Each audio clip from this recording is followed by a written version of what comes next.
말씀은 신약성경 사도행전 8장 말씀입니다.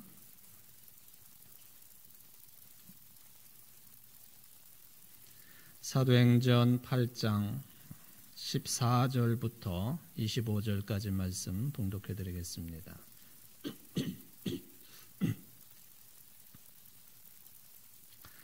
예루살렘에 있는 사도들이 사마리아도 하나님의 말씀을 받았다 함을 듣고 베드로와 요한을 보내매 그들이 내려가서 그들을 위하여 성령 받기를 기도하니 이는 아직 한 사람에게도 성령 내리신 일이 없고 오직 주 예수의 이름으로 세례만 받을 뿐이더라. 이에 두 사도가 그들에게 안수하며 성령을 받는지라. 시몬이 사도들의 안수로 성령 받는 것을 보고 돈을 들여 이르되 이 권능을 내게도 주어 누구든지 내가 안수하는 사람은 성령을 받게 하여 주소서 하니 베드로가 이르되 네가 하나님의 선물을 돈 주고 살 줄로 생각하였으니 네 은과 네가 함께 망할지어다. 하나님 앞에서 내 마음이 바르지 못하니 이 도에는 네가 관계도 없고 분깃될 것도 없느니라. 그러므로 너의 이 악함을 회개하고 주께 기도하라. 혹 마음에 품은 것을 사하여 주시리라. 내가 보니 너는 악독이 가득하며 불의에 매인 바 되었도다. 시몬이 대답하여 이르되 나를 위하여 주께 기도하여 말한 것이 하나도 내게 임하지 않게 하소서 하니라. 두 사도가 주의 말씀을 증언하여 말한 후 예루살렘으로 돌아갈새 사마리아인의 여러 마을에서 복음을 전하니라. 아멘. 이는 하나님의 말씀입니다. 하나님께 감사합니다. 주연절 네 번째 주일을 맞아서 예배를 드리는 여러분 모두에게 평화의 하나님께서 함께 하시기를 주의 이름으로 축원을 드립니다. 지난 1월 첫째 주일부터 지난 주일까지 2022년 우리 교회의 목회 방향 또 표에 따른 말씀을 전하고 있습니다. 오늘도 마지막 정리를 하면서 그와 관련한 말씀을 전하고자 합니다. 우리 교회에 가끔 오는 좀 독특한 여성 한 분이 있습니다. 우리 교회 교인은 물론 아닙니다. 어느 교회 교인인지도 제가 잘 모르기도 합니다. 근데 그분이 지난 주간 수요 예배 시간에도 처음부터 참석한 것 같지는 않고요. 참석을 했습니다. 예배가 끝나고 인사를 나누는 데에 느닷없이 우리 주보를 저한테 내밀면서 이렇게 말을 합니다. 주제 넘는 말 같지만 목사님 교회 표 중에 이 누룩이라고 하는 말은 빼십시오. 저한테 그래요. 왜 그러냐고 그랬더니 누룩이라고 하는 단어는 이게 변질을 뜻하는 것이기 때문에 좋지 않은 뜻이니까 이걸 뺐으면 한다고. 제가 뭐라고 그랬게요? 말 그대로 참 주제가 넘는군요. 그랬습니다. 이 누룩이라고 하는 용어는 예수님께서 사용하신 단어이고 또 누룩이라고 하는 말이 변질의 뜻도 있을 수 있겠지만은 하나님의 나라를 크게 확장시킨다고 하는 개념으로 밀가루 서말 속에 들어가 있는 누룩이므로 이것은 확장과 변화를 의미하는 뜻으로 누룩이 사용됩니다. 또 그랬어요. 정말 주제 넘는 말을 하셨네요. 이분이 가끔 우리 교회에 나타납니다. 네, 또 특이하게도 목사님들이 몇 분 계실 때에 온 기억이 있습니다. 그럴 때마다 목사들 회개하라고 그러고요. 코로나 백신 맞아서는 안 된다고 그러고 또 광화문에 태극기 집회에 가야 된다고 그러고 뭐 그렇게 이야기하는 사람입니다. 그러니까 당연히 좀 정신적으로 문제가 있는 분이다 생각해가지고 무슨 말을 해도 대꾸를 거의 안 했는데 지난 수요일은 이 교회 담임 목사인 저를 향한 말인 것 같고 또 우리 교회를 향한 말인 것 같아가지고 제가 좀 예민하게 반응을 했던 것 같습니다.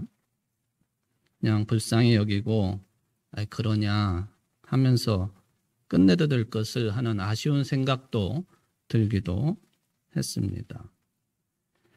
근데 언제나 보면은 그분은 자기 자신의 신앙이 아주 깊은 사람이고 또 성령이 충만한 사람이라고 생각하는 것 같습니다. 얼굴이 항상 창백해 있어요. 그러니까 철야 기도를 열심히 하시는 것인지 또는 금식을 열심히 하시는 것인지 뭐 물어보지 않아서 모르겠습니다만은 그래요.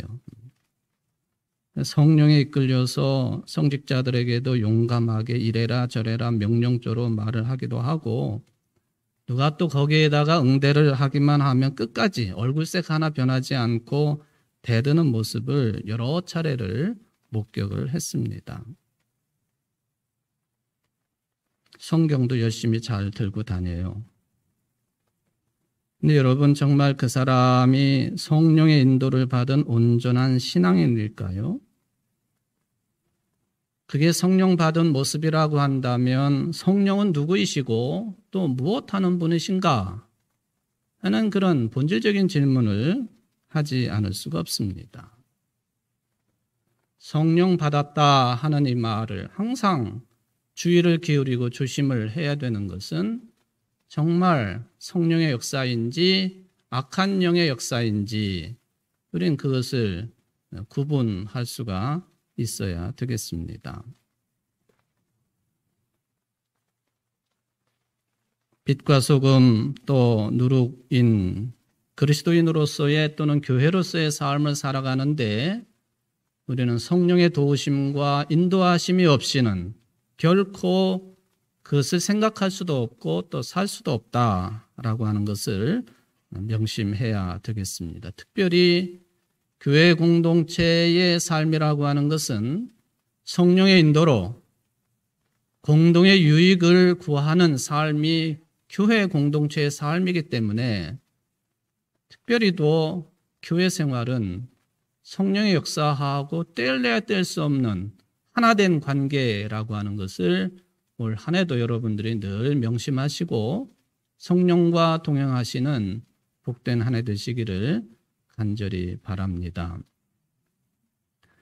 어느 날 배고픈 멧돼지가 길을 가다가 땅에 떨어진 사과를 보았습니다.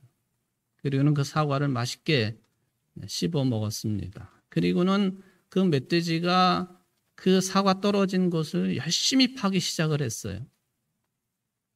돼지 생각에 이거 파면은 똑같은 사과가 많이 나오리라 아마 그렇게 생각을 했던 것 같습니다. 근데 아무리 파도 죽을 힘을 다해가지고 코로 발로 파도 사과는 나오지 않고 흙만 나오고 돌덩어리만 나왔습니다. 파다 이 힘이 센 멧돼지가 얼마나 오랫동안 팠으면 그 웅덩이에 벌렁 나자빠졌습니다. 그리고는 위를 쳐다보니까 글쎄 그렇게 찾던 사과 열매가 사과나무에 주렁주렁 매달려 있는 것을 보게 되었습니다. 그러면서 이 멧돼지가 숨을 헐떡이면서 이렇게 말을 했다지요. 아유, 내가 아무리 돼지지만은 맨날 코를 땅에다 박고 그렇게 살 것이 아니라 하늘을 바라보며 살았어야 되는 건데 돼지가 그런 말을 했대요. 믿거나 말거나 해 같은 예화입니다. 근데 우리가 인간으로 더 나아 그리스도인으로 산다고 할 때 이 돼지처럼 살아야 되는지 하나님이 만들어 놓으신 피조물 중에 유일하게 영적인 존재로서 살아야 되는지 그것을 조금이라도 일깨워주는 예화인 것 같습니다. 왜냐하면 사람이라고 하는 존재는 무엇을 쳐다보고 살고 있느냐, 또 어떠한 힘과 능력을 의지하며 사느냐에 따라서 그 인생의 방향이 좌우되기 때문에 그렇습니다. 땅을 보고 사는 사람은 땅의 것으로 사는 것이고, 하늘을 바라보고 사는 사람은 하늘의 것으로 사는 것입니다. 미래를 바라보고 사는 사람은 미래의 꿈과 소망으로 기쁨을 누릴 것이고, 언제나 과거에 매여 사는 사람들은 과거의 아픔과 상처와 분노와 아쉬움에만 묶여서 후퇴하는 삶을 살 수밖에 없는 것이죠. 그래서 성경은 수없이 너희 눈을 들라 그렇게 말씀하십니다. 유명한 시편 121편 1, 2절 말씀이 그렇지 않습니까? 새번역 성경으로 보면은 내가 눈을 들어 산을 본다. 내 도움이 어디에서 오는가? 내 도움은 하늘과 땅을 만드신 주님에게서 온다. 그렇게 고백합니다. 이제 우리 귀에 익숙한 개역 개정판을 보면은 내가 산을 향하여 눈을 돌리라. 나의 도움이 어디서 올고 나의 도움이 천지를 지으신 여호와께로서이다 하는 말씀이죠. 사도 바울이 참 문제 많은 교회인 고린도 교인들에게 이런 권면을 했습니다. 그 교회가 이 위의 것, 성령의 역사 때문에 많은 고난을 겪었습니다. 바울이 말하기를 형제자매 여러분, 내가 여러분에게로 가서 하나님의 비밀을 전할 때에 훌륭한 말이나 지혜로 하지 않았습니다. 나는 여러분 가운데서 예수 그리스도 곧 십자가에 달리신 그분밖에는 아무것도 알지 않기로 작정하였습니다. 내가 여러분과 함께 있을 때 나는 약하였으며 두려워하였으며 무척 떨었습니다. 나의 말과 나의 설교는 지혜에서 나온 그럴듯한 말로 한 것이 아니라 성령의 능력이 나타낸 증거로 한 것입니다.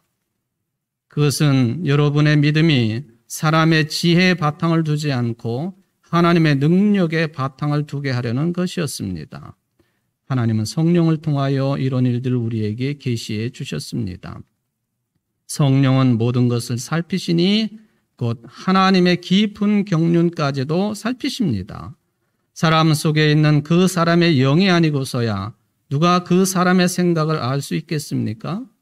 이와 같이 하나님의 영이 아니고서는 아무도 하나님의 생각을 깨닫지 못합니다. 우리는 세상의 영을 받은 것이 아니라 하나님에게서 오신 영을 받았습니다. 그것은 하나님께서 우리에게 은혜로 주신 선물들을 우리로 하여금 깨달아 알게 하시려는 것입니다. 우리가 이 선물들을 말하되 사람의 지혜에서 배운 말로 하지 아니하고 성령께서 가르쳐 주시는 말로 합니다. 다시 말하면 신령한 것을 가지고 신령한 것을 설명하는 것입니다. 그러나 자연에 속한 사람은 하나님의 영에 속한 일들을 받아들이지 아니합니다. 그런 사람에게는 이런 일들이 어리석은 일이며 그는 이런 일들을 이해할 수 없습니다. 이런 일들은 영적으로만 분별되기 때문입니다. 신령한 사람은 모든 것을 판단하나 자기는 아무에게서도 판단을 받지 않습니다.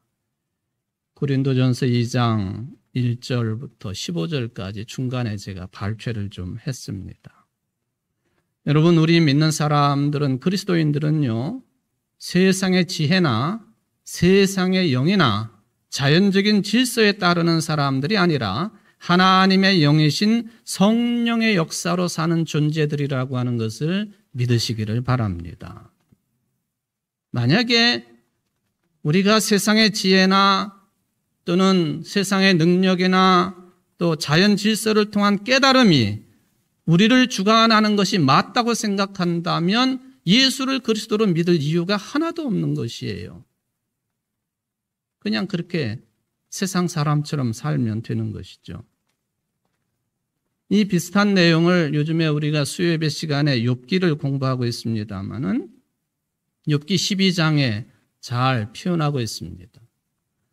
소발이라고 하는 친구가 와가지고 욥이 당하는 고난에 대해서 너 죄를 지었으니까 그렇게 된 거니까 빨리 회개하고 돌아서라. 유대교의 율법의 지혜를 바탕으로 아주 강한 충고를 합니다. 그러자 욥이 아주 냉소적으로 소발이라고 하는 친구에게 반응을 했습니다. 네가 말하고 있는 지혜라고 하는 것은 새나 물고기나 짐승이나 이 세계를 보면은 알 수 있는 것들이다. 그리 대단한 것도 아닌데 그걸 가지고 이렇게 떠들고 있느냐? 짐승에게 물어봐라. 새들에게 물어봐라. 땅에게 말해봐라. 네가 말하고 있는 그런 정도 수준은 다 가르쳐주고 있지 않느냐. 자연 질서를 통해서 깨달을 수 있는 그런 지혜에 대한 욥의 냉소적인 반응이었습니다. 물론 어떤 사람들은 이런 것들을 통해서도 깨닫지 못하는 사람들이 있어요. 그런 사람들을 보고 우리는 짐승만도 못하다 그렇게 표현하지 않습니까? 자연을 통한 깨달음, 여기에 열린 눈을, 열린 마음을 가지고 있는 사람들이라면은 세상의 지혜를 대학을 다니고 대학원을 다니고 박사학위 취득하지 않아도 훨씬 지혜로울 수 있어요. 자연은 우리 인간들에게 스승의 역할을 한다 하는 것이죠. 근데 네가 말하고 있는 것이 다 그런 종류 아니냐. 세상의 자연을 통해서 배우는 지혜만 가지고 모든 문제가 해결이 되더냐? 내가 지금 당하고 있는 이 처절한 고난, 하나님과 나와의 관계를 그렇게 일반화시켜가지고 그런 식으로 해석한다고 되느냐? 되지 않는 것이라. 아마 욥이 그런 표현은 사용하지 않았지만은 우리는 세상의 지혜로 사는 존재들이 아니라 성령의 역사로 살아가는 존재라고 하는 것을 말하고 싶었지 않았나. 욥이 신약 시대에 살았더라면 이렇게 사도 바울처럼 말했을 것이라고 저는 생각을 해봅니다. 요즘에 우리 사회에 화제가 되고 있는 말 중에 나는 영적인 사람입니다 라는 그런 말이 있습니다. 내가 저런 사람들보다 더 영적이고 그 분야에서는 내가 더 세다 하는 말이죠. 처음에도 말씀을 드렸습니다마는 영적인 움직임은 항상 있는 거예요.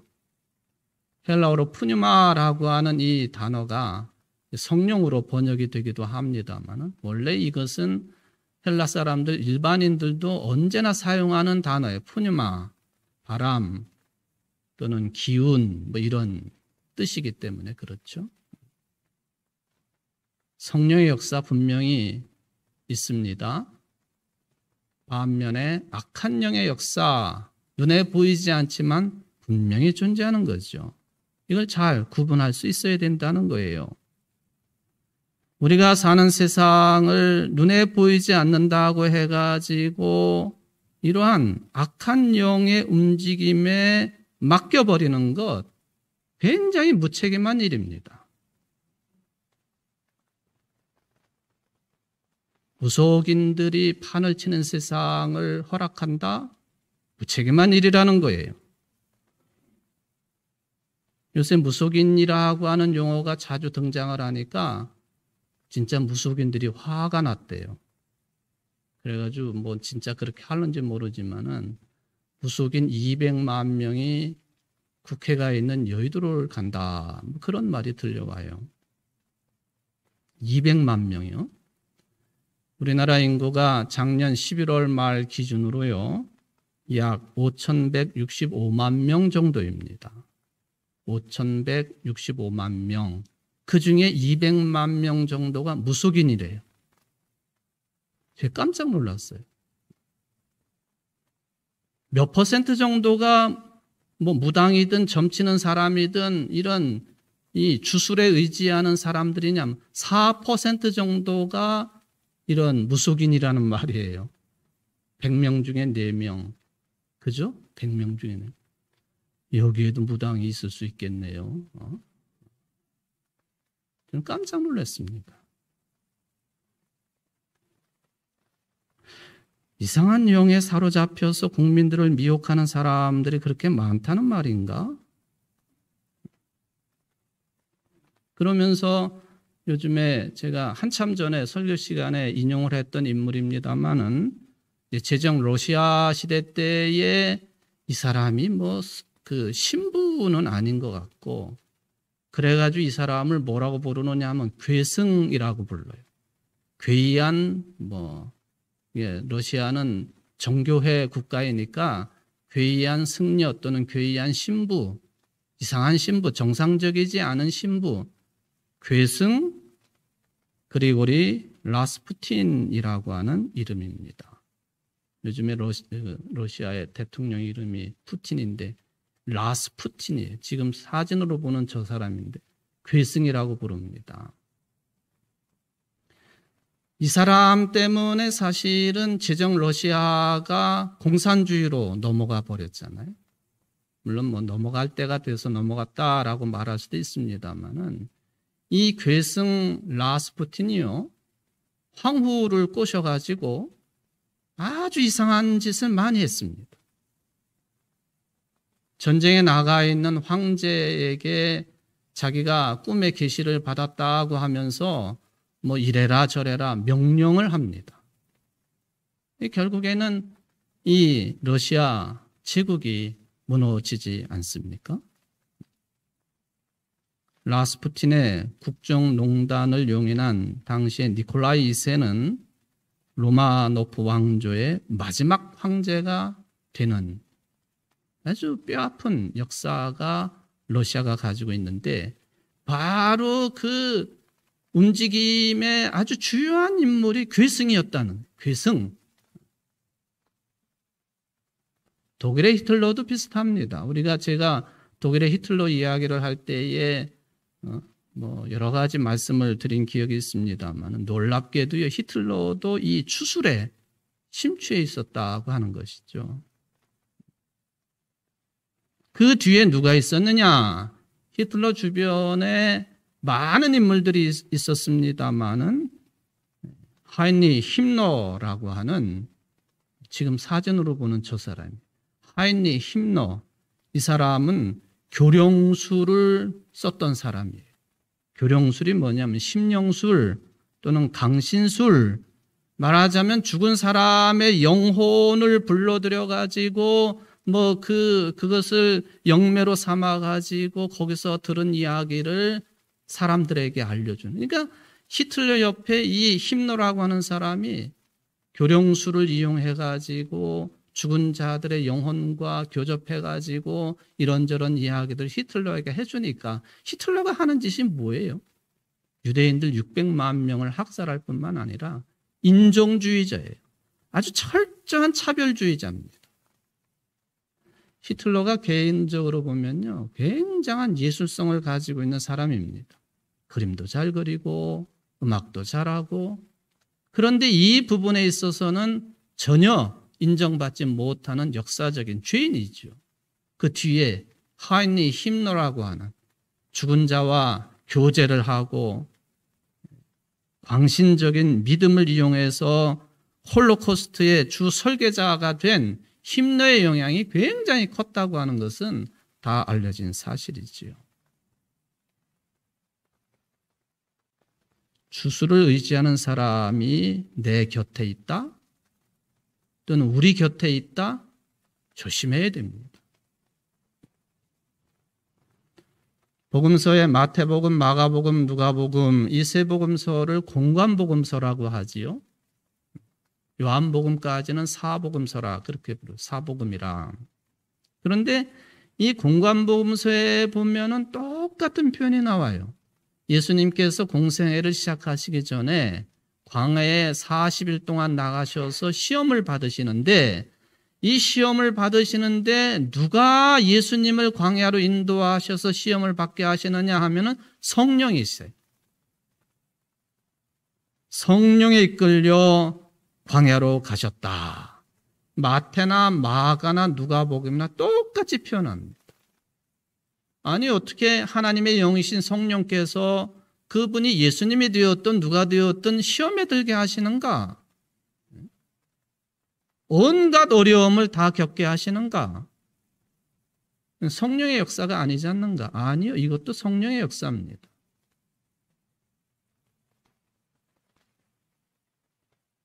세 가지 시험을 받으셨지요. 네가 하나님의 아들이거든 이 돌들에게 빵이 되라고 말해보아라. 이 마귀가 예수님을 성전 꼭대기에 세우고는 네가 하나님의 아들이거든 여기서 뛰어내려 봐라. 하나님이 너를 위해 가지고 천사들에게 명령할 것이고 천사들이 손으로 너를 떠받쳐 가지고 너의 발이 돌에 부딪히지 않게 할 것이다. 네가 엎드려 가지고 나에게 절을 하면은 세상의 모든 나라와 영광을 너한테 주겠다. 성령의 인도하심을 받았는데 마치 주술사들이 말하는 것처럼의 그런 내용의 시험을 받습니다. 잘 구분을 해야 된다는 거예요. 성경에 성령의 인도하심을 받았다라고 되어 있으니까 예수님의 시험은 능히 이겨내실 시험입니다. 당연히 예수님께서는 신명기서 6장 8장 말씀을 가지고 이 세 가지의 무거운 시험을 이겨내셨습니다. 사람이 빵으로만 살 것이 아니라 하나님의 입에서 나오는 모든 말씀으로 살 것이다. 또 성경에 기록하기를 주 너의 하나님을 시험하지 말아라. 사탄아 물러가라. 성경에 기록하기를 주 너의 하나님께 경배하고 그분만을 섬겨라. 하나님이시고 하나님의 영인 성령을 보내신 그분이시기 때문에 이 모든 시험이 아무리 강력한 힘으로 다가온다 해도 능히 물리치십니다. 문제는 우리들이에요. 예수님이 당하신 이 시험이 그대로 2000년 뒤에 믿고 있는 우리들에게 다가온다고 하는 게 문제입니다. 풍요로움, 성장, 풍성함, 권력, 이거 안정적으로 누려야 된다. 돈이면 다 된다. 나에게만 엎드려 절하면 이 모든 영광을, 나라를 다 주겠다. 여러분, 어떻게 이것을 물리칠 수 있겠습니까?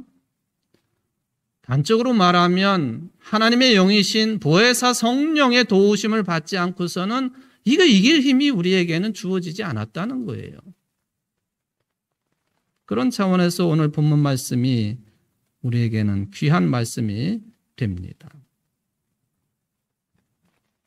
120명의 예수 믿는 사람들이 오순절 마가의 다락방에서 열심히 기도하다가 성령 충만함을 받았습니다. 그리고는 저들이 초대교회가 돼가지고 신도로서의 공동생활을 잘했습니다. 병도 고치는 기적도 일어나고 물건도 공유하는 기적도 일어났습니다. 이런 일 때문에 끌려가 고초도 당하고 신도들은 더 기도하게 되었고 신앙의 삶이 성숙해져 갔습니다. 호사다마라고 박해도 당합니다. 그러니까 교회 공동체가 이런 모든 일들을 잘 대처하기 위해서 7명의 헬라식의 이름을 가지고 있는 집사들을 뽑았습니다. 그 중에 한 사람이 스데반이 열심히 복음을 전하다가 돌에 맞아 죽게 되니까 예루살렘 초대교회 교인들이 사방으로 흩어졌습니다. 그런 과정 중에 사마리아 땅으로 가가지고 피신해 가가지고 복음을 전한 사람이 있으니 7 집사 중에 한 사람인 빌립이라고 하는 사람이었습니다. 사도행전 1장 8절에 보면 어쩌면은 예수님께서 이렇게 순서 있게 말씀을 하셨을까? 성령이 너에게 내리시면 너희는 능력을 받고 예루살렘과 온 유대와 그리고 사마리아에서 그리고 마침내 땅 끝에까지 이르러 내 증인이 될 것이다. 예루살렘과 온 유대에 복음이 전해져서 유대 그리스도인들이 탄생을 합니다. 이제는 박해가 시작되니까 빌립 같은 사람이 넘어서서 사마리아 땅까지 가가지고 복음을 전했다. 오늘 말씀이 그런 배경을 가지고 있다 하는 것입니다. 예루살렘 모 교회가 소문을 듣지 않으니까 빌립 집사가 사마리아 땅 가가지고는 복음을 전해서 그래서 사람들이 믿기 시작했다 하는 소문을 듣고는 베드로와 요한 사도를 파송을 했습니다. 사마리아 땅으로. 그리고는 이 얘기를 들어보니까 저들이 세례는 받았는데, 예수님의 이름으로 세례는 받았는데 아직 성령은 받지 못했다고 하는 이야기를 듣습니다. 그래서 기도하고 안수해서 저들도 성령을 받게 되었다. 사마리아 땅에 살고 있었던 그리스도인들이 드디어 성령의 사람들이 되었다 하는 그 말씀의 기록입니다. 신약성경 특히 사도행전을 잘 살펴보면은 이게 초기 교회가 세 종류의 그리스도인들이 존재했다는 것을 알게 되는데, 오늘 본문이 포함되어 있는 사도행전 8장에 보면은 이 세 종류의 그리스도인들이 막 반복해서 나옵니다. 한 종류가 뭐냐 하면은 예루살렘과 온 유대, 유대인이었다가 예수를 믿고 그리스도인이 된 사람들이 한 부류예요. 그 다음에 7집사가 헬라식의 이름을 가지고 있다고 했는데 헬라인으로서 그리스도인이 된 사람들, 이게 두 번째 종류입니다. 그리고 사도 바울의 전도로 복음을 받아들이고 회개하고 그리스도인이 된, 철저하게 이방신을 섬기다가 그리스도인이 된, 이방인이었다가 그리스도인이 된 사람들 세 종류예요. 이 문제가 초대교회는 굉장히 복잡했습니다. 초대교회 이야기들은 다 이 문제가 거론이 됩니다. 그들 사이에서의 갈등, 시기 질투, 차별 이런 거죠. 그런데 아무리 이런 세 종류로 그리스도인들이 나누어지고 교회가 그렇게 구성이 됐다 했다 해도 두 가지 점에 있어서는 공통점이었습니다. 그게 뭐냐 하면은 바로 저들이 예수 그리스도의 복음을 믿었을 뿐만 아니라 그 복음을 열심히 전했다는 거예요. 이거는 유대 그리스도인이나 헬라 그리스도인이나 이방 그리스도인이나 똑같았어요.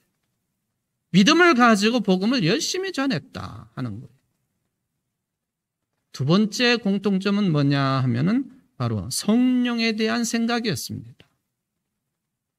오늘 본문에서 그 확인을 할 수가 있겠습니다만은, 베드로와 요한이 안수 기도를 해가지고 사마리아 땅에 믿기만 했지 성령을 받지 못한 사람들에게 성령을 받게 했다 하는 이 이야기를 듣고는 시몬이라고 하는 마술사가 딱 등장을 합니다. 그리고는 돈 봉투를 내놨어요. 내가 돈을 줄 테니까 나에게 성령을 받게 해주시고, 그리고 내가 당신들처럼 기도하면 다른 사람들도 성령을 받을 수 있도록 나에게 그런 능력을 주시오 하고 돈을 내밀었어요. 베드로가 크게 야단을 했지요. 그리고 또 하나가 빌립 집사가 에티오피아의 내시 고급 관료입니다. 성령의 지시로 이 사람에게 복음을 전하고 세례를 베푼 사건이 사도행전 8장에 기록이 되어 있습니다.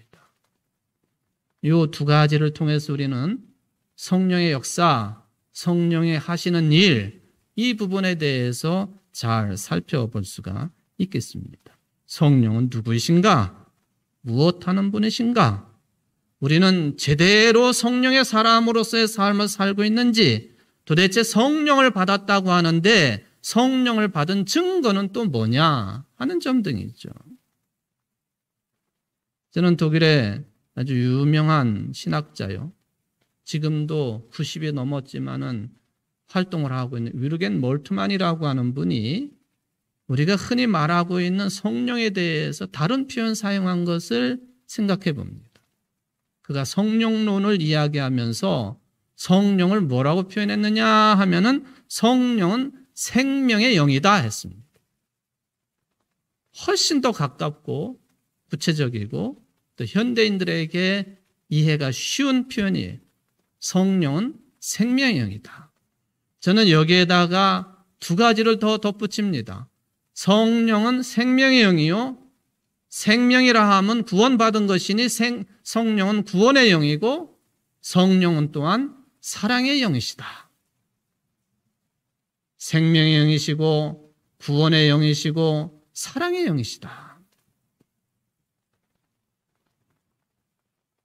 저는 이 표현이 생명의 영이라고 하는 이 표현이 특별히 한국의 그리스도인들에게 매우 유익한 내용이라고 생각합니다.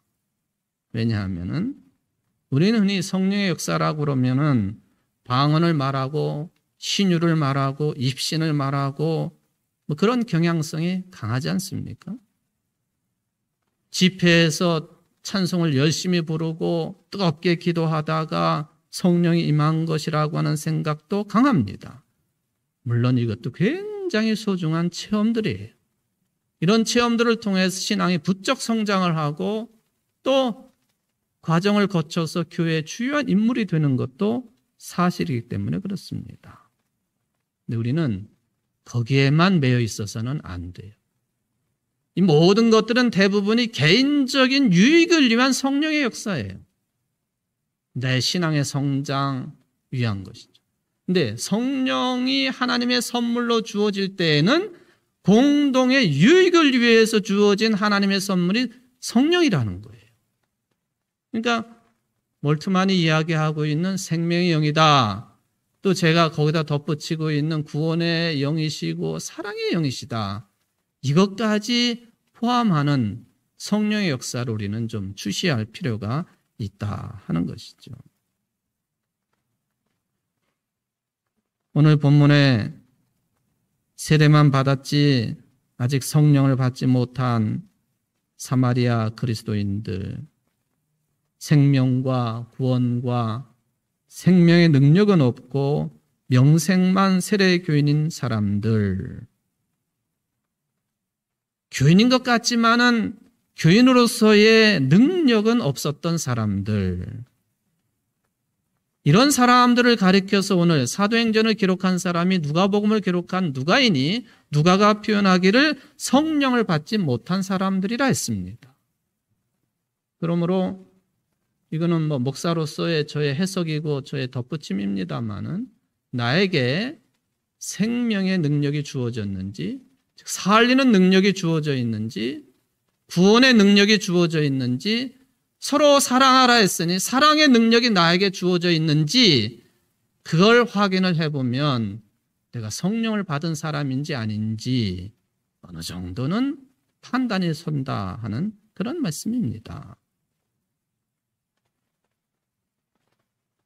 물론 베드로가 예루살렘 사람들에게 사도행전 2장 38절에서 성령을 받기 전에 있어야 할 일들을 거론을 했지요.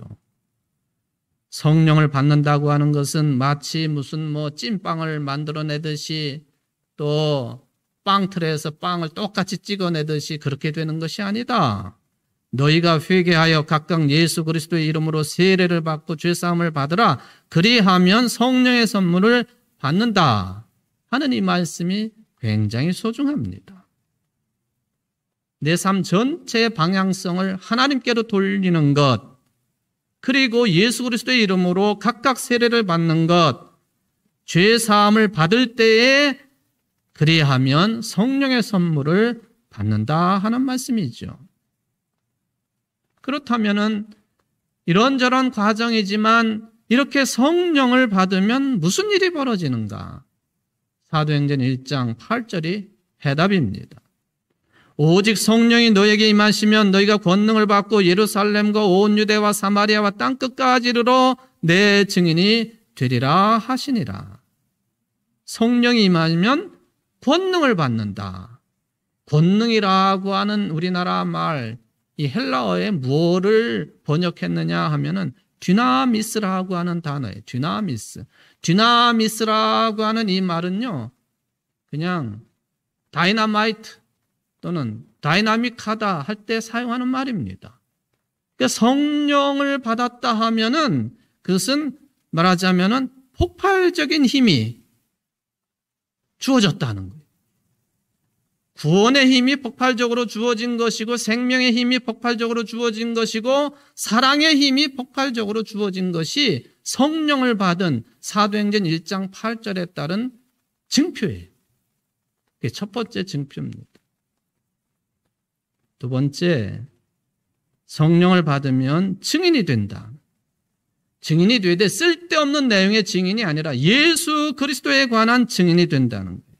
내 증인이 된다는 표현이 그겁니다.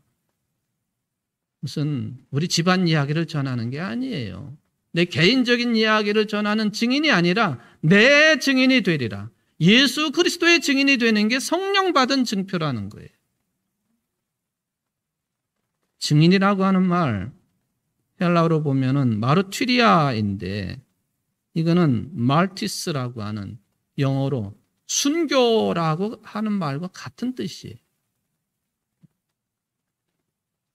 제가 또 파리에 관한 말을 잠깐 하면은 프랑스 파리에가 몽마르트 언덕이 있잖아요. 몽마르트. 마르트가 순교자의 언덕이란 말이에요. 거기가. 그러니까 다 헬라어에서 온 말들이죠. 아이고 요새 세상에 무슨 순교요. 그런데 순교의 마인드는 계속 가지고 있어야 되는 거예요.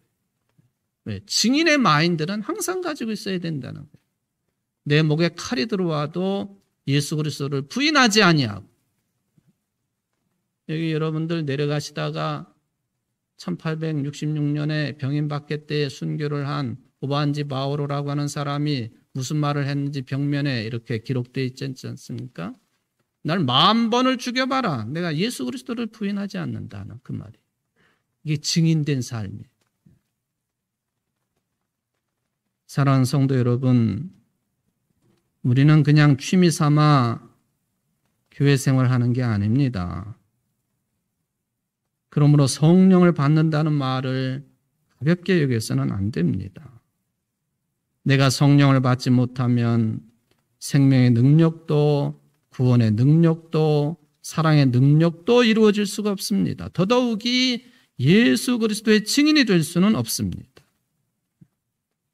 빛과 소금, 누룩의 삶도 성령의 도우심만으로만 가능한 것이다 하는 것을 깨달아야 되겠습니다. 저는 지난 2011년도에 50대의 젊은 나이로 사망을 한 스티브 잡스라고 하는 사람 이야기를 마지막으로 드리려고 합니다.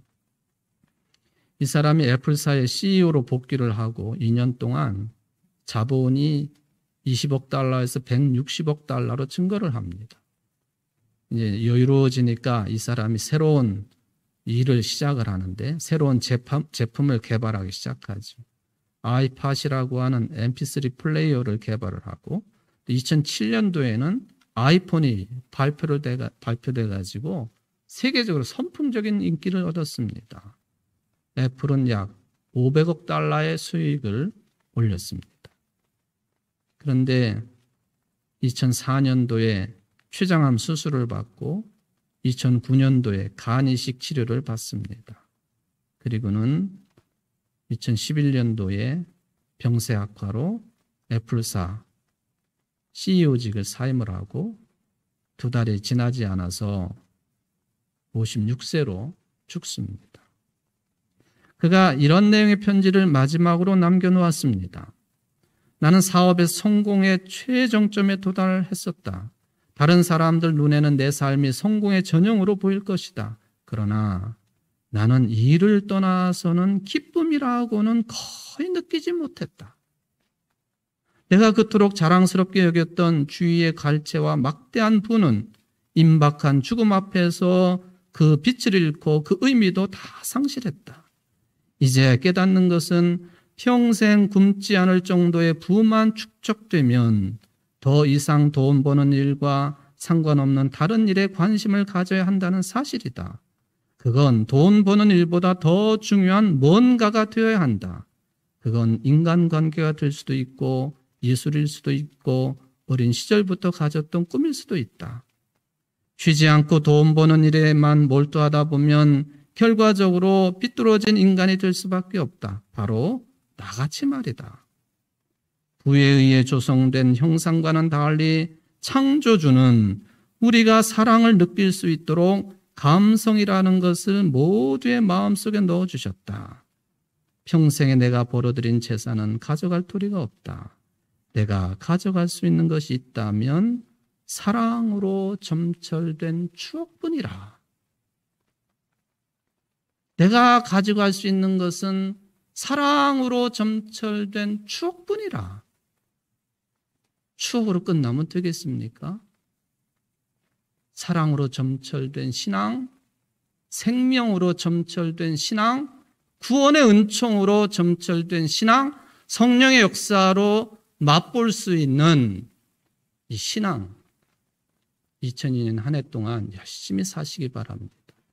그러기 위해서는 성령 충만하셔야 됩니다. 여러분 모두가 그런 분들 되시기를 주의 이름으로 축원을 드립니다. 사랑의 하나님 아버지 감사드립니다. 올 한 해를 어떻게 살아야 되는지 이런 계획 저런 생각을 해봅니다만 여전히 우리는 하나님의 말씀에 의지를 할 수밖에 없습니다. 성령 충만함이 아니면 살 수 없다 하셨사오니 교회 공동체, 공동의 유익을 위한 하나님의 선물로서의 성령에 충만한 사람으로 이 하늘을 승리하게 하시고 사랑과 구원과 생명을 나누기에 부족함이 없는 우리 성조제일교회 또 모든 성도들이 될 수 있도록 축복하여 주옵소서. 예수님의 이름으로 간절히 기도하옵나이다. 아멘.